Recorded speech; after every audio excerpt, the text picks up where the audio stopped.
What's going on, guys? Well, watch us back again with another video for you guys. I hope you're all having a lovely day / evening. If you're celebrating Eid tomorrow, Eid Mubarak to everyone. Yes, there is 2 Eids in one calendar year, one after Ramadan and one kind of, couple months after, which is now basically. So hopefully you guys enjoy it. I am fasting currently as well, but I'm giving you guys all the latest Chelsea content in the last 12 hours. I done a video last night about KaI Havertz. We have more updates. We've got more updates on Oblak, Ter Stegen, and I'm going to be discussing a lot more things around Chelsea. So if you enjoy my content, help this channel out by liking this video, subscribe if you're new here, hit the bell notification, tune in daily, and comment down below your thoughts and opinions on each topic I speak of. Before I get to all the Chelsea news, Man City are certain to buy Nathan Ake for £41 million. Now, I want to know your thoughts and opinions on that. I thought because Bournemouth got relegated, it might be a bit cheaper. Fabrizio Romano came out and said Man City are very angry with Napoli and haven't signed Koulibaly because of Jorginho. 2 years ago when they tried to sign him and then he opted for Chelsea. They are very angry at Napoli for that apparently, so they've gone for Nathan Ake. Now, Nathan Ake was one of our targets as well, but it looks like he's going to Man City. Man City are building for the future as well. They're going to come back stronger next season.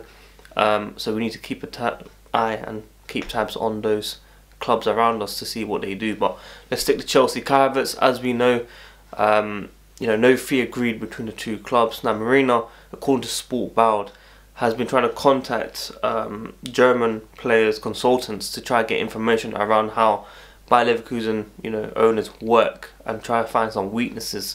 Now, this is normal in football business to try and get the best deals done, how to get certain deals over the line at your terms basically. And Marina wants to spend only 80 million euros. Whether there's bonus on top of that, they don't want to pay that additional 20 straight away. So it'll be like after a season if we've qualified, if we won a certain cup and is featured and stuff like that. So Marina is a very, very strong woman in terms of getting the right deal done over the line. She gets it how she wants it to be done basically. She won't be bullied. As we saw with Eden Hazard when we sold him, people were expecting around 80-90 million pounds because he had 1 year left in his contract. We managed to get add-ons, which we knew that if he was to leave and went to Madrid, he's most likely going to be winning the league. He could still win the Champions League and we get an additional £15 million on top of that, after the 50 million bonus we got for the La Liga title. So Marina knows what she's doing. We just need to be a bit more patient. Christian Falk had also come out and saying Atletico Madrid are confident that Chelsea won't, put that bid in for Oblak because they can't sign both Havertz and Oblak. So my response is, do you know who Roman Abramovich is? When you walk to that building and it's going to be a madness. Basically, Roman gets what he wants. He can do what he wants. We can buy the league. We can buy it with every single player if we really wanted to. And FFP has been relaxed. So trust me, Atletico, don't tempt us. But a message to Bayer Leverkusen like Miz on Twitter, other side of the coin on YouTube. This is just a message for you. Get that deal done with Marina and let's get it over the line. Stop wasting our time and let's just move on. You don't need the money. You don't want no player swap deal. You lot just need that funds. So just take it. 80 million euros. It's a very good deal. Like, you can't go wrong with 2 years left on the contract. Also, like I said about the Barcelona goalkeeper, should we go for him instead of Oblak? And that's the reports coming out from Spain saying that Bayern Munich are also interested in the goalkeeper. Now, this goalkeeper, Ter Stegen, has a contract until 2022. Doesn't look like he's going to be signing a new contract. He's 28 years old and he's not better than Oblak, but he's still a world-class goalkeeper. So should we sign him? Let me know in the comments down below who we should sign out of Oblak and Ter Stegen. Obviously, Oblak is my #1 choice and someone that I'm hoping we somehow get. But we're linked with Onana, we're linked with Dean Henderson, Nicholas Pope. We're linked with all these goalkeepers, but this one today is from the Spanish reports about Ter Stegen. And we know the board of Barcelona don't look good right now because they're selling players like Arthur, getting in old players like Pjanic, and they're just, I don't know what's going to happen after Messi goes, and they deserve it. I hope that club goes down for all the years against Chelsea as well, especially the 2009 one. I will never forget that game. I know it has nothing to do with transfers, but I just dislike Barcelona with a passion basically. I would never support them ever. Always Madrid over them any day of the week. So let me know on that. And of course, Sun have come out. I know I shouldn't be talking about Sun really, but they've come out and said Kepa's trying to force a move, which I've been saying for the past few days anyway from other reports, so it's not new news.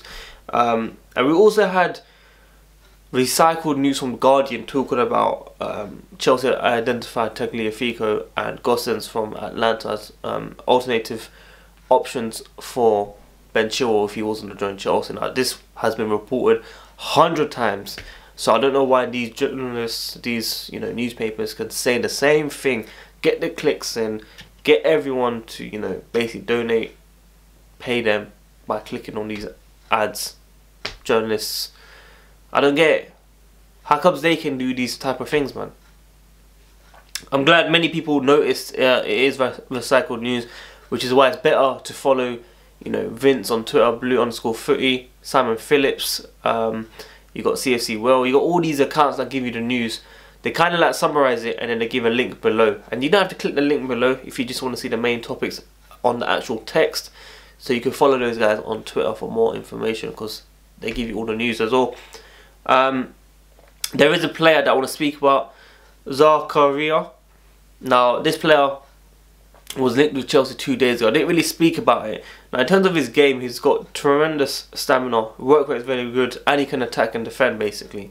My question is, why would he leave his team in the German League if they've made a Champions League for next season? There's no reason for him to leave. Now, his fees are around 23.5 million euros. It's the first time I'm reporting this player because I thought, okay, I've seen one link, I've not seen that ready. Should we really talk about him? We're linked with every player basically. What player does not want to come to Chelsea right now? So I'm a bit ill as well. So that's what's being said right now according to German reports out there. We've got Jorginho, Ambrosini, former Chelsea star. Well, that's what Vince on Twitter said. Jorginho, he misses sorry, but he could go to Juve. Now, many people in my comments in the last video saying, why should we sell Jorginho? And Jorginho just does not fit the tactics, the formation Frank Lampard wants to play. I've made this very, very clear. I like Jorginho as a player. I hope he stays. I hope he somehow makes it at Chelsea. I hope he adapts to the roles that he's required to do at Chelsea.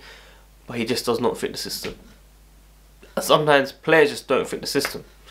Like Mata. He didn't fit the system, but he was my favourite player.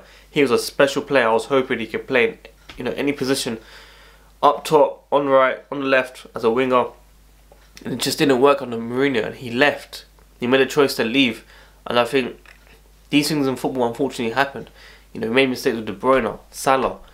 It happens. But Jorginho is one that we have to consider, especially with the value of money that he can bring to the club, that we can use on other players that can suit the team.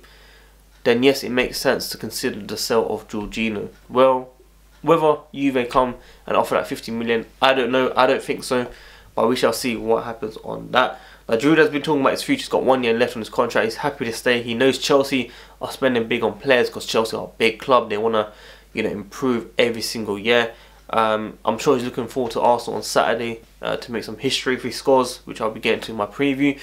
But Giroud has been a very, very influential player. Now, this player, should he be second choice, third choice? I don't know, because when Werner comes in, Tammy Abraham's going to be fighting Giroud for second choice strikes.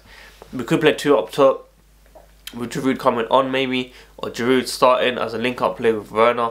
We shall see what happens. I'm sure Frank Lampard has many plans in the works to see how it goes.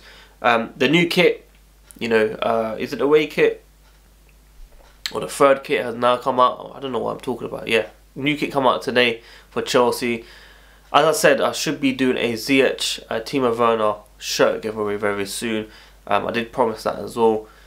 So big up all the fans around the world supporting this channel, liking this video, subscribing, hitting the notification, comment down below your thoughts and opinions. And always check out the podcast as well, man. One More Chelsea Pod. You can find us on Spotify, Apple Podcasts. It's free. Everything that you see here for free. You can support us on Patreon by donating monthly, link in the description as well. But everything is free. It's just if you want to help out, you can help me out as well. So guys, those are all your news around Chelsea right now. I really hope you enjoyed it. In another video, I'll be talking about Timo Werner, his words of Lampard, the project, and how important Frank Lampard is to Chelsea with Petr Cech. But we'll get that into another video. But guys, if you enjoyed the content, as I said, like the video, subscribe if you're new here, hit the notification, and have a lovely day. not too long to go until Chelsea against Arsenal in the Emirates FA Cup. And yes, I was with Arsenal Fan TV yesterday, so look out on their channel for a game stream. Well, watch out guys, I'm up. Peace.